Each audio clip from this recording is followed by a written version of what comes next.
Ang kwentong ito ay hango sa totoong buhay. Karanasan ito ni Maku.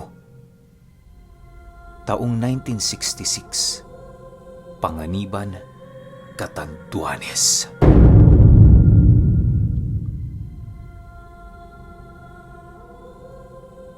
Itong mga panahong ito, nasa edad 26 na taong gulang si Maku. Sa kanilang lugar, kilala siya bilang manininda ng hipon na kanyang kinukuha sa tabing dagat. May pamilya na itong si Maku, isang anak, 6 na buwan pa lamang. Hindi naman gaanong mahirap para sa kanya na buhayin ang kanyang pamilya sa pangunguha ng hipon dahil kahit papaano'y may mga magulang pa rin siyang tumutulong. Kahit may asawa na itong si Maku, hindi pa rin sila nagkakalimutan ng kanyang kaibigan sa baryo. Ang pangalan ng kaibigan niyang yon ay si Dio. Paminsan-minsan, may mga pagkakataong hindi sila nakakapag-usap dahil na rin sa mga trabaho nilang kinakailangang gampanan. Sa loob ng kanilang baryo, halos si Maku lang ata ang nakakausap ng kaibigan niyang yon, gawa ng lahat ng kanilang mga kababaryo pinangingilagan ito. May mga haka-haka kasi sa kanilang lugar na ang kaibigan ni Maku ay isang aswang.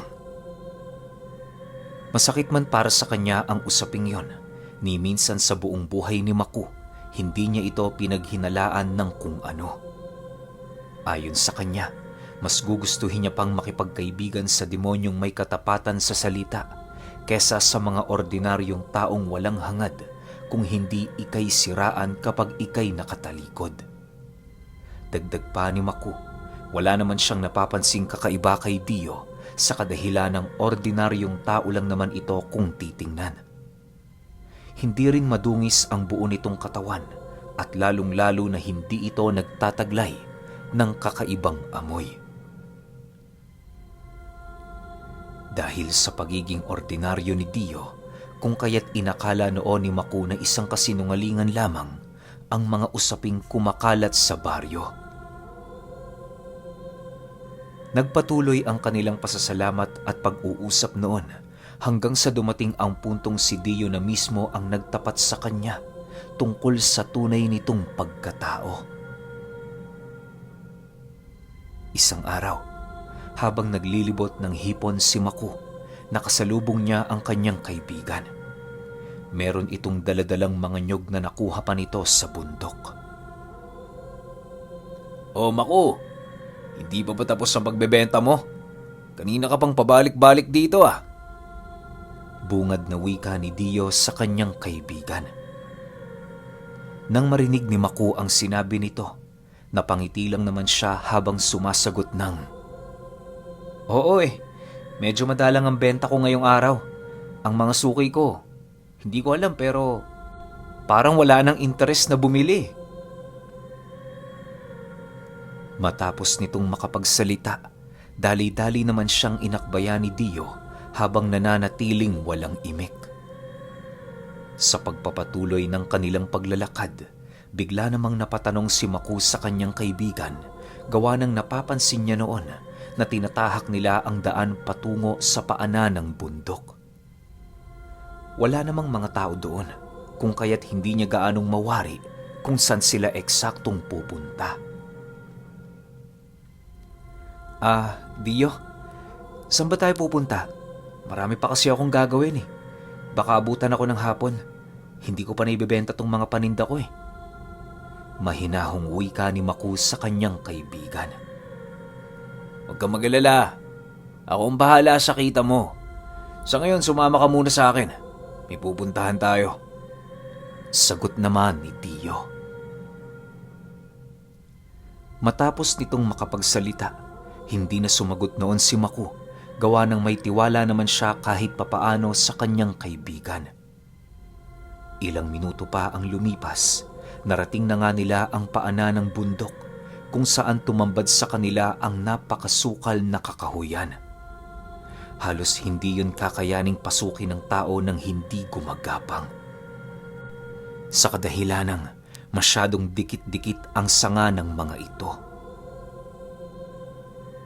Sa pagpapatuloy ng kanilang pagmamasid sa lugar, bigla namang sumipol si Dio. At kasabay nito ang paggalaw ng mga punong naroon na para bang merong sariling buhay. Nang masipat naman ni Maku ang pangyayaring yon, halos hindi naman siya makapaniwala sa kanyang mga nakikita, gawa ng papaano makakagalaw ang puno sa isang mahinang sipol lamang ng ordinaryong tao.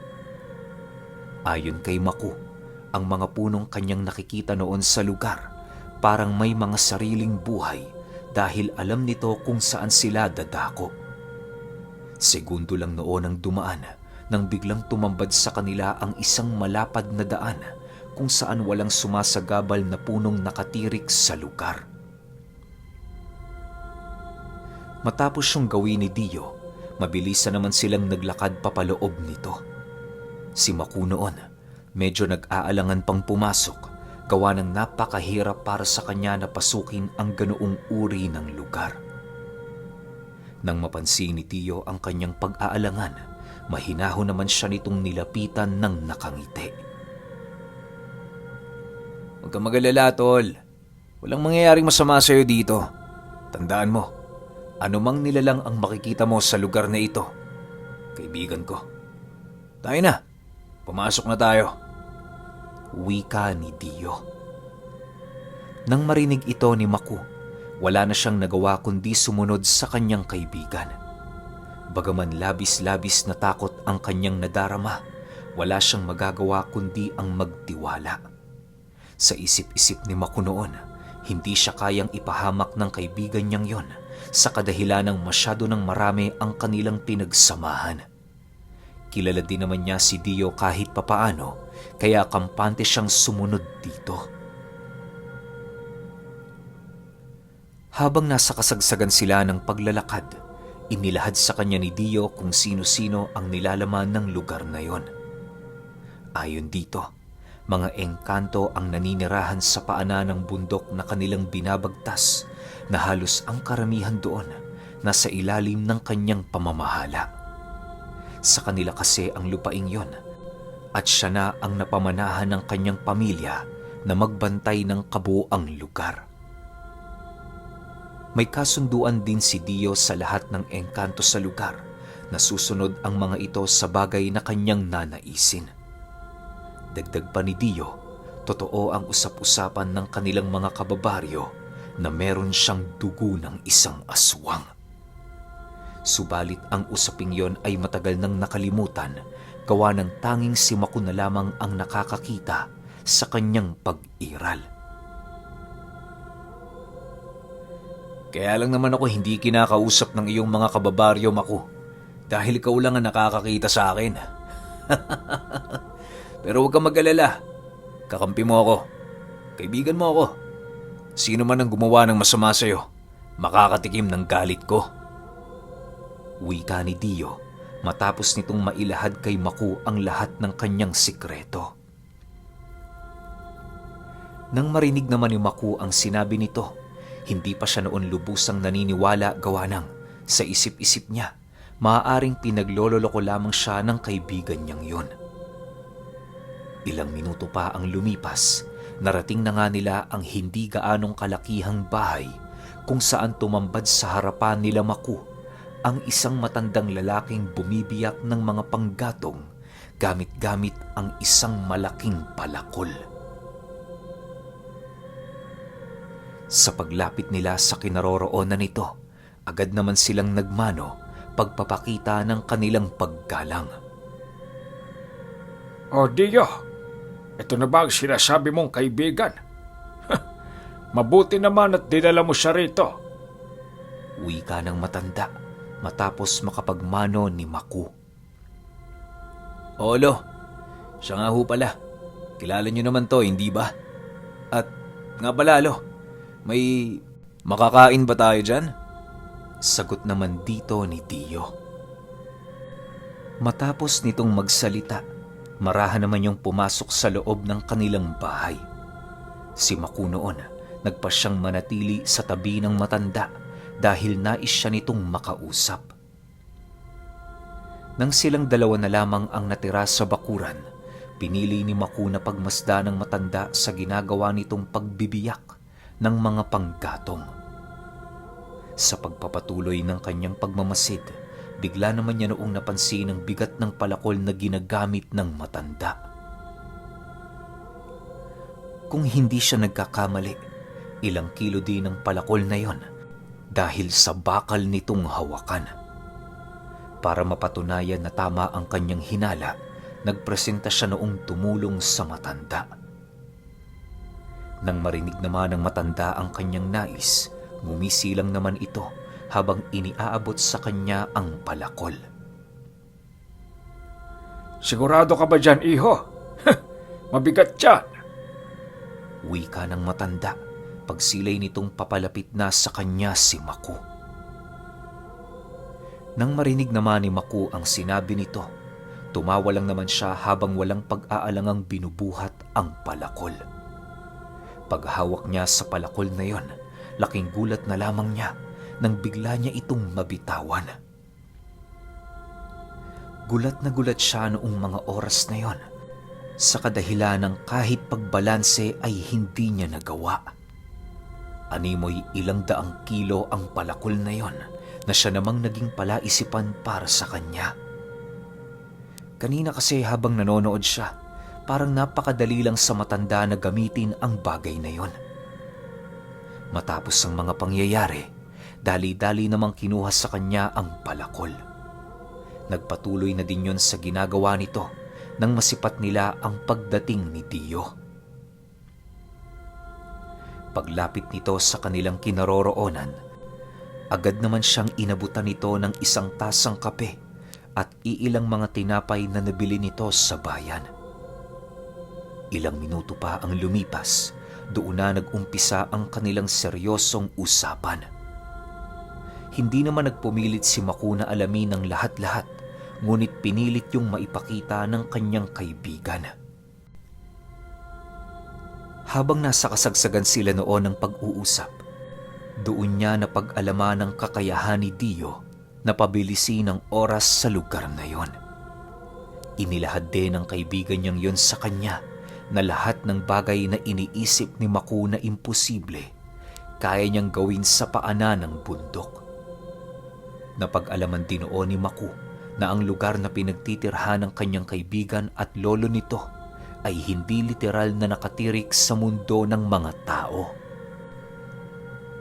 Dahil sa sinabi noon ni Dio, doon niya napagtanto na maaaring noong mga oras na yon nasa iba silang dimensyon.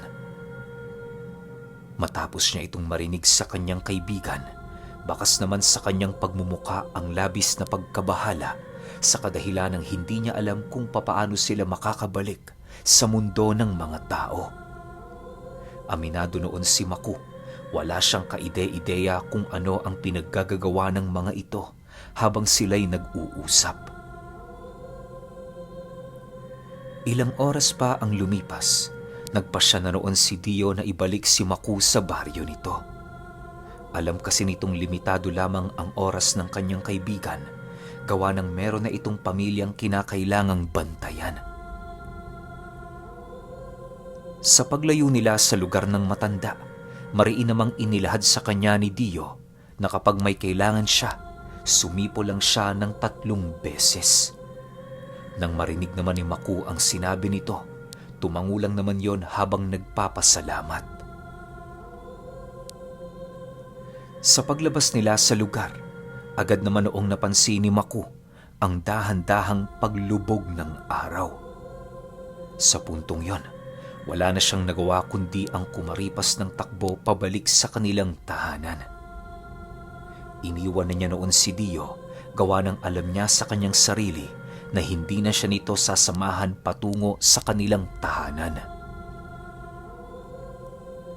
Ilang minuto pa ang lumipas, narating na nga ni Maku ang kanilang bahay kung saan nadatnan niya ang kanyang asawa at mga anak na naghihintay sa labas ng kanilang tahanan. Medyo nakakaramdam siya noon ng kaba, lalo pat wala siyang naibentang ni isa sa kanilang mga paninda.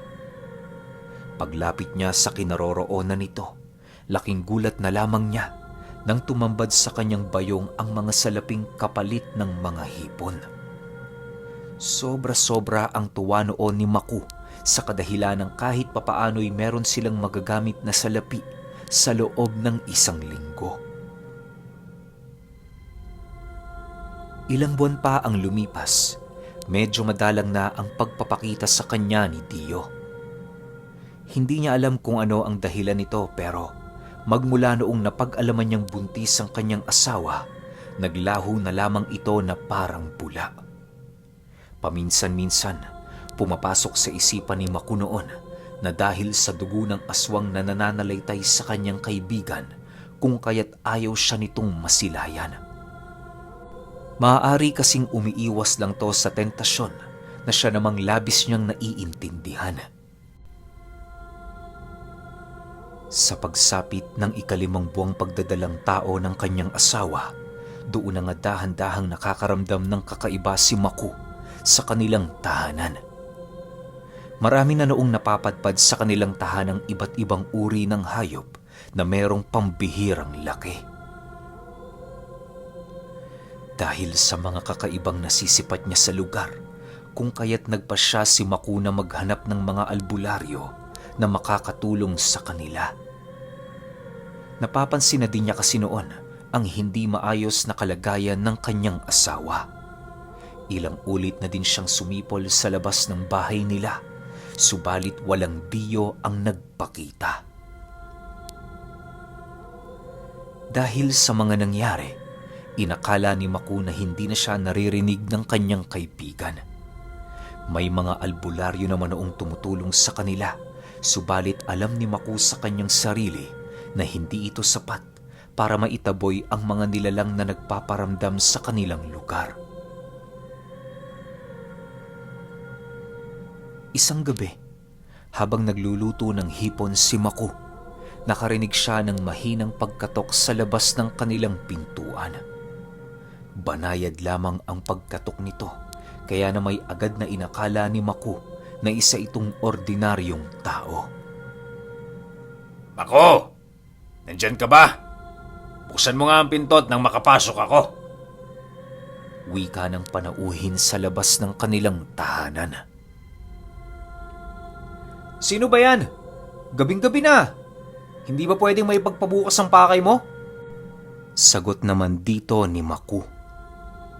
Nang marinig ito ng panauhin, bigla naman yung napatahimik na parabang nag-iisip ito ng kasagutan sa mga bagay na kanyang sinabi.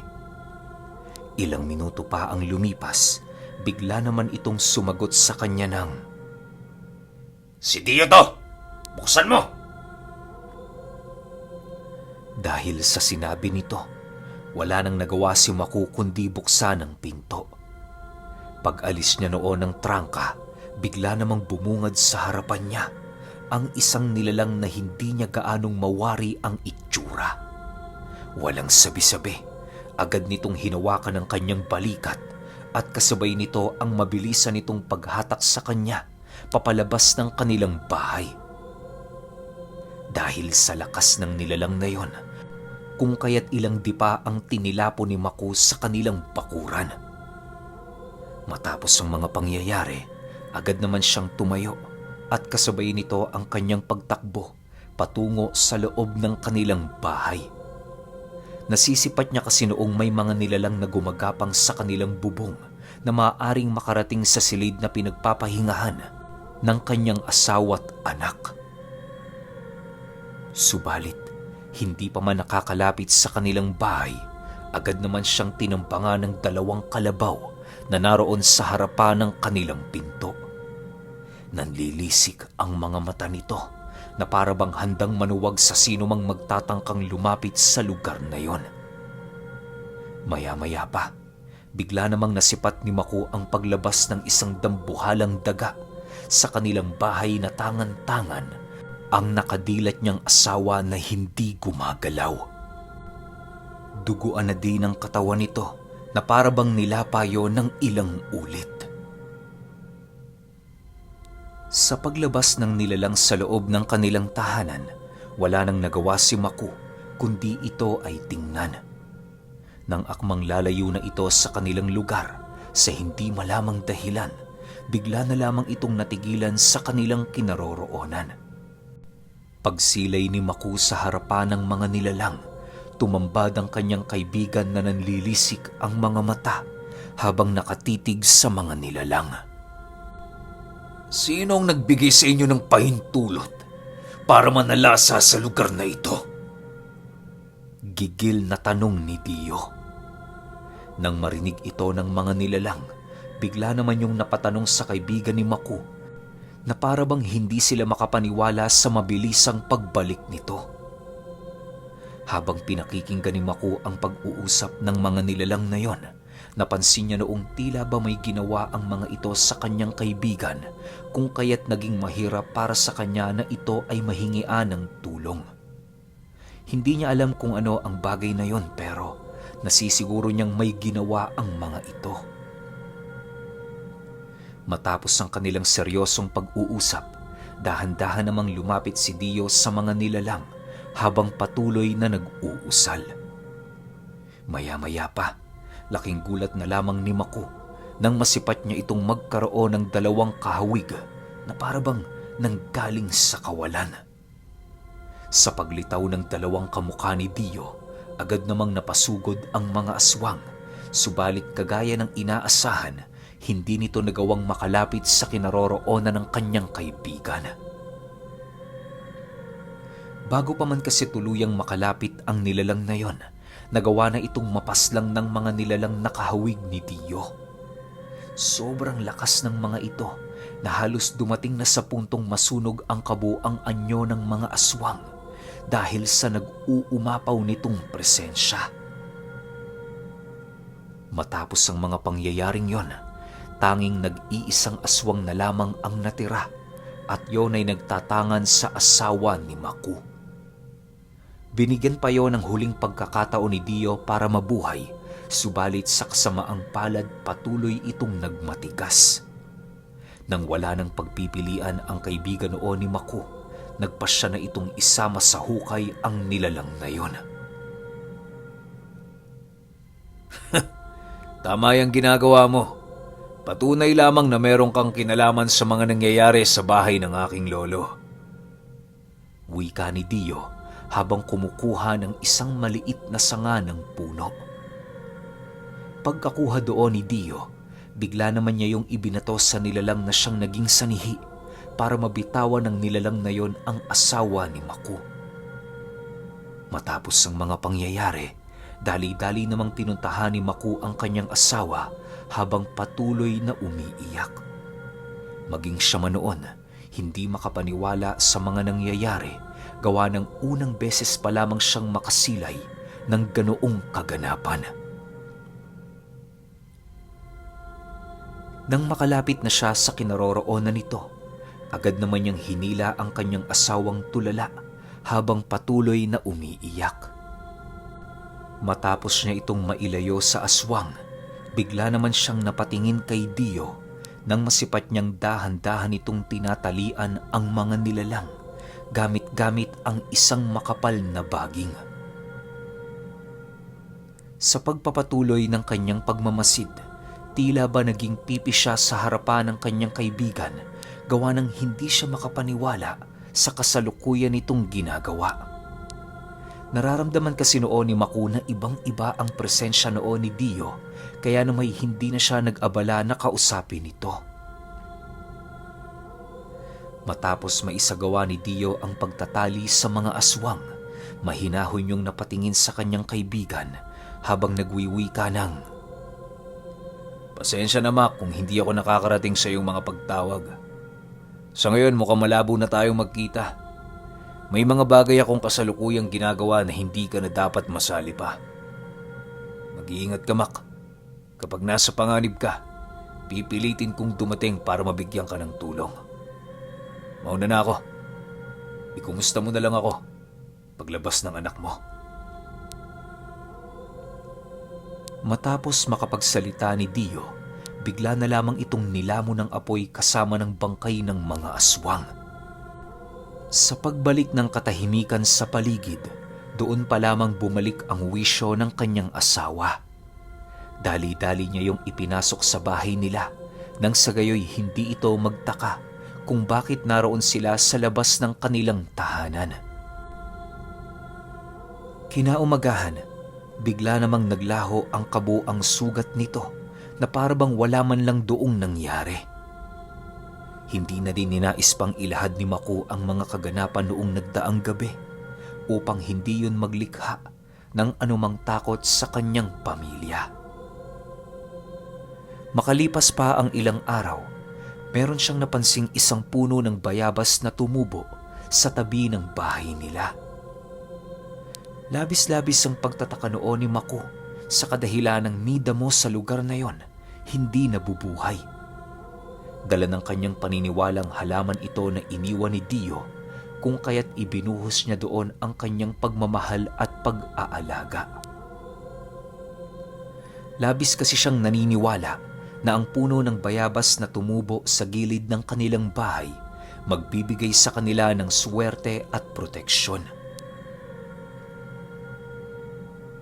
Magmula noong nangyari ang insidente sa kanilang bahay, kailan may hindi na niya nagawa pang masilayan ang kanyang kaibigan. Nawala na din ang masukal na kakahuyan sa paanan ng bundok na kanilang dinaanan, indikasyon na wala na doon ang bahay ng lolo ni Tio. Pero alam niyo ba, na noong mga panahong nabubuhay pa si Maku, nararamdaman itong nakikipag-isa sa kanyang katawan si Dio. Yon ang naging rason noon kung bakit may mga kakaiba itong kakayahan na naipamalas na siyang naging sanhi para magkaroon ng interes ang mga taong malapit sa kanila na buklatin ang bawat pahina ng kanyang karanasan. Sabi-sabi din noong nabubuhay pa si Maku na isa itong antingero na walang kaalam-alam pagdating sa lihim na karunungan. Kumbaga, ang kanyang kakayahan likas lamang sa kanyang katawan. Dahil sa kanyang natatanging kakayahan, nagkaroon siya ng bansag sa mga kapwa niya antingero na isa siyang mangmang na manggagamot.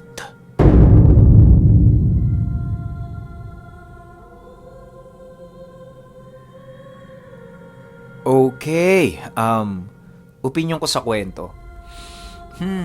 Ano kaya si Dio? Pero sinabi naman 'di ba nakalahating aswang siya. Pero nakakasanib siya sa kaibigan niya tapos nakakagamot si Maku. 'Di ba? Yun yung parang pinaka last line yung pinakadulo ng kwento Kaya nga siya nabansaga na mangmang na manggagamot kasi nakakagamot siya nang hindi niya alam. Yung pala sinasapian siya ni Dio. Alam niyo ba na maraming ganitong klase ng mga antingero? Yung iba ang sabi, binubulungan sila ng Santo Niño, hinihimas sila ng diwata, may pinapabasa sa kanila yung mga duwende. Actually, may mga kaibigan akong antingero na since 7 years old sila, nakakapanggamot na sila. Alam niyo kung bakit? Naririnig niya yung mga salitang babanggitin niya sa agos naman ng ilog. Diba? Sobrang galing. Sobrang hiwaga ng kapaligiran. Kaya ang ganda ng kwento na to, as in. Pero para sa akin lang yun. Pero kayo, kung may opinion kayo sa kwentong ito, i-comment nyo lang sa baba. Yun lang. Hanggang sa susunod na kwento. Salamat.